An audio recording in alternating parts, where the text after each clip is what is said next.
Good morning all students. आज हम यहाँ पर इस सेशन में वर्ग और वर्गमूल के अंतर्गत एक हमारे पास एक छोटा सा पार्ट आता है पाइथागोरस त्रिक। कि पाइथागोरस त्रिक क्या चीज़ है। जैसा कि नाम से विदित है कि पाइथागोरस एक गणितज्ञ थे। उन्होंने एक अपनी ऐसी विधा जो ऐसे अंकों को सेट किया कि सबसे बड़े अंक का स्क्वायर बराबर होगा अन्य दो अंकों के स्क्वायर के योग के बराबर। कहने का मतलब ये है कि उन्होंने जो भी प्रयोग किए वो सब समकोण त्रिभुज के ऊपर किए। समकोण त्रिभुज, तो इसमें ये आपका जो था कर्ण, ये आपका लंब और ये आधार। कर्ण, लंब और आधार में सबसे बड़े आपकी जो भुजा होती है वो कर्ण होगा, बराबर लंब वर्ग धन आधार वर्ग। तो अब इसमें क्या है कि हमने कोई तीन संख्याएं ली। तीन संख्या लेने पर जो सबसे बड़ी संख्या है, मान लिया 10 है, ये 6 है और ये 8। तो 10 का वर्ग किया, 6 का वर्ग हो गया, सॉरी 8 का वर्ग हो गया, धन 6 का वर्ग। तो 10 का वर्ग क्या हो गया 100 और 8 का वर्ग हो गया 64, 6 का 36। तो ये दोनों मान कैसे आ गए, बराबर आ गए। तो कहने के लिए ये तीनों अंक जो है हमारे, तीनों अंक यानी 8, 10, 6, ये तीनों त्रिक नियम का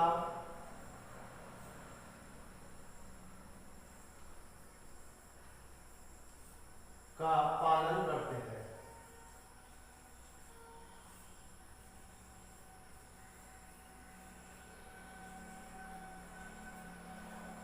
त्रिक नियम का पालन कर रहे हैं। अब इसमें क्या है कि इन्हीं चीजों को, इन्हीं कर्ण, लंब वर्ग, आधार वर्ग को हमने क्या किया है कि अलग अलग रूप में दिखाया गया है। जैसे 2m m square plus 1 m square minus 1। इसी चीज को आगे बढ़ाया गया है कि हमने लंब, कर्ण और आधार को इन तीन सूत्रों के द्वारा दिखाया है। अब यदि कोई सवाल हमको दिया जाता है कि इसमें से सबसे छोटी संख्या, मान लिया मैं कोई संख्या लेता हूं अभी आपके सामने कि कोई भी संख्या, सबसे छोटी संख्या 8 है। सबसे छोटी संख्या क्या है, 8। माना सबसे छोटी संख्या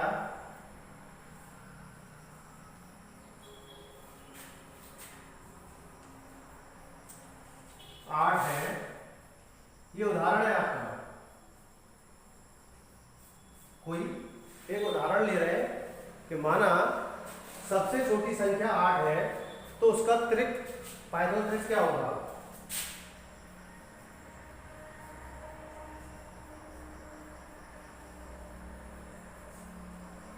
पाइथागोरस त्रिक क्या होगा।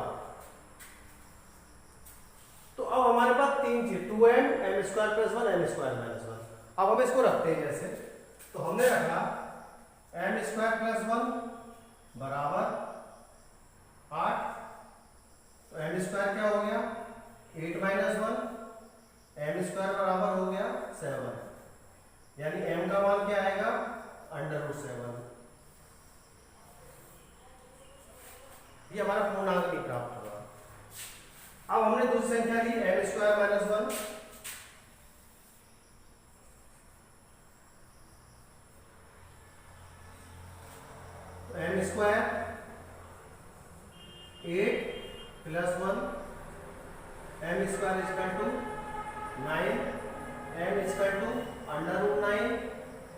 Equal to 3।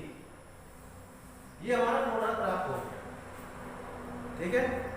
और तीसरा लेते हैं 2m बराबर 8, m बराबर 8/2, m इक्वल टू 4।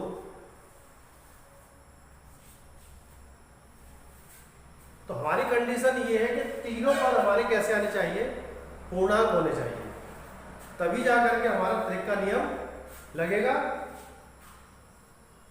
तो इन अंकों इस अंक के आधार पर, जो संख्या दे रखी है 8 के आधार पर जो हमारा त्रिक नियम लगेगा, तो हम क्या करेंगे, इस m इक्वल टू 4 को उस नियम में रखेंगे।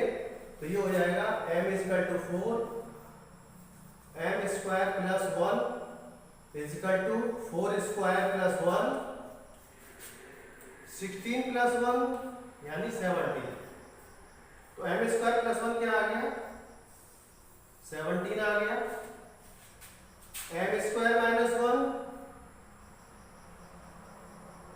4 square minus 1, m square minus 1 equal to 16 minus 1, m square minus 1 equal to 15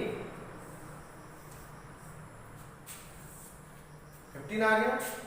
तो त्रिक क्या हुआ, त्रिक हमारा हुआ, एक तो आपका ये हुआ 8, एक आपका 17, 15 और एक 17। यानी जो हमको एक संख्या दी गई थी कि सबसे छोटी संख्या है, तो सबसे छोटी संख्या के आधार पर हमने उस संख्या को सबके बराबर रखा। सबके बराबर रखने पर वो चीज़ जो है क्या हुई कि तीनों पूर्णांक बराबर नहीं हो पाए, तो यानी वो उसका नियम का पालन नहीं कर रहा है। तो हमने क्या किया, उस वाले m से जो m निकाला m का मान 4, उससे फिर दोबारा रखा। तो ये हमारे जो है मान 17, 15 और 8 3 मान प्राप्त हुए। वही मान आपके क्या है, त्रिक नियम का पालन करेंगे। यदि हम इन तीनों मानों को इस वाले फॉर्मूले में रखें, इसमें कर्ण के वर्ग वाले में, तो सबसे बड़ी भुजा क्या हो जाएगी 17, उससे छोटी भुजा हो जाएगी 15 और उससे छोटी हो जाएगी 8। क्या हो गया ये 289 बराबर 225 धन 64 बराबर 289। तो ये हमारे त्रिक के नियम में फिट हो गया, यानी त्रिक का नियम हमारा पालन कर रहा है। तो हम इसको कहेंगे कि पाइथागोरस त्रिक के अनुसार यदि कोई संख्या हमको दी जाती है तो हम इस तरह से उसको कैलकुलेट करेंगे। कैलकुलेट करने पर m का मान प्राप्त होगा, और जो m का मान प्राप्त होगा वो हमारा क्या होगा, लगाने पर त्रिक नियम का पालन करेगा उस मान निकालने पर।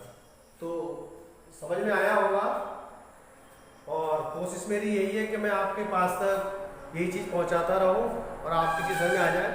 तो ऐसे ही हम रख कर के मान कई उदाहरण करेंगे। तो मैं आपके एक सवाल और देता हूं कि कोई संख्या हमारे पास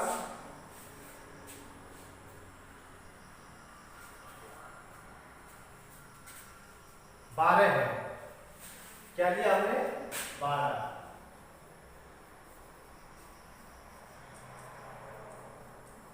तो त्रिक निकालना है। तो ये आपके लिए क्या है,